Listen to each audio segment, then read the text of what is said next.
Hey guys, so today I wanted to do a spoiler-free review for A Man Called Ove by Fredrik Backman because I just finished reading this book over the past week and I really loved it. And since going to BookNet Fest, I've wanted to do more book reviews. I'm still working on the whole critical aspect of it, which is hard to do in a spoiler-free review. So this will be spoiler-free and won't be as critical as I may try to get, but we'll see if that actually happens. I just really fell in love with this story, and it was a story that just made me want to share with other people, and I just wanted to talk about it. So I thought this was perfect for me to do a review for.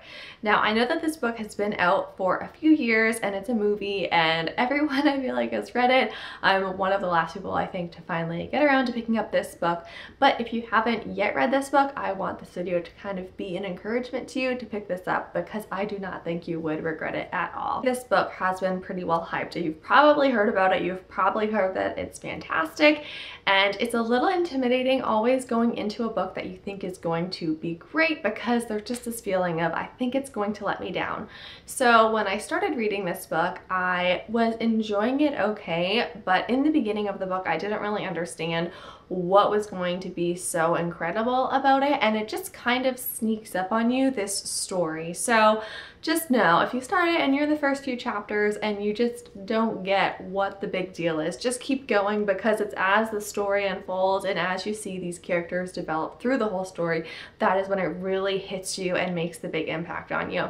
So I'll give you a little bit of a synopsis for this one. At the start of this story, Ove is an older man. He's 59 years old. He has recently lost the love of his life and he is very grumpy. He hates any change and he is a rule-following, loyal person to the core. And since his wife has gone, he really finds no purpose to living anymore. Nothing really brings him any joy. Everyone he comes in contact with aggravates him and he thinks they're all a bunch of idiots. Ove has no friends whatsoever. He's alienated the few people that he was close with. His life really has lost all of the color that it had when his wife Sonia was in it. Now enter a new family that moves into Ove's neighborhood. Characters in this family challenge Ove, they demand things from Ove, and they pull him back to life in a way that Ove wasn't really expecting. Also, there's this wonderful cat in this story that I have to mention because I think this is just the best cat I've ever read about in all of fiction.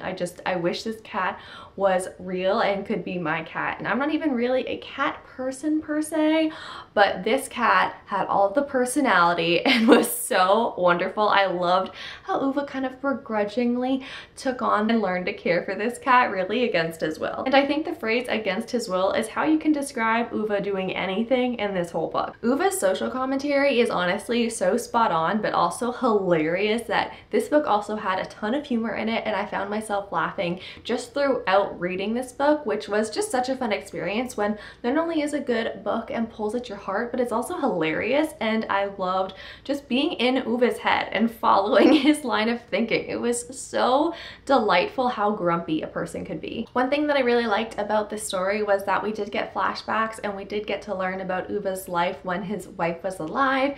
We saw actually Ove in his childhood growing up with his father who he loved, Ove getting his first job, Ove meeting Sonia, and then all the struggles that they dealt with in their marriage as well. And it really makes you understand just how devastated Ove was by his wife's passing. You really can understand why he is so upset with life, because he was married to a wonderful person and he has lost himself in losing her too. It just makes you really feel for Ove. Really, the love between Ove and Sonia was just so pure and sweet, and it's just what I hope when I'm looking back on my marriage that I have these same feelings about it. This was honestly a book that I just wanted to hug, but I was listening to the audiobook so I didn't have anything to hug, but it just was filled with these sweet moments of genuine human kindness that could melt even the hardest of hearts, like Ove's. And I think really some of the stories that tend to stick with us the most are ones that show this genuine human kindness that really crosses differences in age, in gender, in race. It really has such a good story too, that you who are kind to someone, it's not just the person who you are kind to gets changed, but it's you who are being kind, you yourself get changed by your acts of kindness. And I think that is such a lesson that was portrayed in this story by Ove and even by the other characters around Ove, and the new neighbors and people who were just kind to Uwe despite Uwe's grumpiness and roughness. I did listen to this on audio, which I think the audio narration was fantastic. I would definitely recommend it, but for myself personally, I kind of wish I hadn't listened to it on audiobook because I did find myself zoning out during certain parts of the book, and it was through no fault of the audiobook. It's just sometimes my mind goes elsewhere. Even as engaging as a story may be, I can still have thoughts that just go elsewhere. I will probably just go ahead and read again sometime in the future because it was just so good and it's something that I would want to revisit. The narration was actually really fantastically done, but I think I would like to read the book in physical form the next time. And I must say, I did get pretty emotional there at the end. I am watching the movie. I started it yesterday and I'm hopefully going to be finishing it sometime today. So far I'm really liking it and I think I'm going to end up loving it just as much as the book probably, but I really love seeing the characters come to life. So it's really great because it's all still very fresh in my mind, and I think going into the movie it's good that I did read this book also because of the subtitles, and I'm like trying to read them so quickly but I'm also trying to watch the movie, so I feel like I am missing some things. Just trying to stay caught up with the story, that I'm glad that I read the book before so I actually do kind of know what's happening, which it is a bit of a disadvantage to Nathan because he's a little bit more clueless about what's happening in the story because he didn't read the book.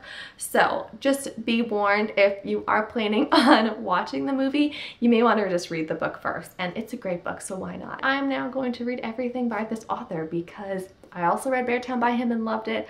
I'm just gonna go through all of his books. If you've read any other books by him that you really liked, please let me know because I am hoping to read some more of him by the end of the year for sure. If you want to talk some finer details about things that happened in this book, I would love to keep chatting about it because I just want to talk about this book with people, so please leave them in the comments below. Thank you so much for watching and happy reading.